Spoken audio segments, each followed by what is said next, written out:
నోటి మాటతో సృష్టిని, తన చేతులతో ఈ మనిషిని చేసిన దేవుడు దీనుడై పవలించెను పశువుల పాకలో. నోటి మాటతో సృష్టిని, తన చేతులతో ఈ మనిషిని చేసిన దేవుడు దీనుడై పవళించెను పశువుల పాకలో.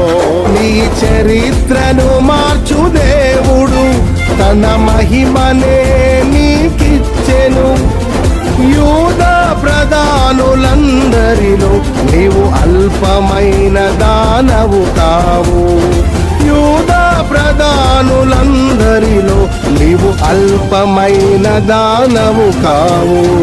స్తుతియో మహిమ ప్రభావము ఎల్లవేళల ప్రభుకే చెందును. స్తుతియో మహిమ ప్రభావము ఎల్లవేళల ప్రభుకే చెందును.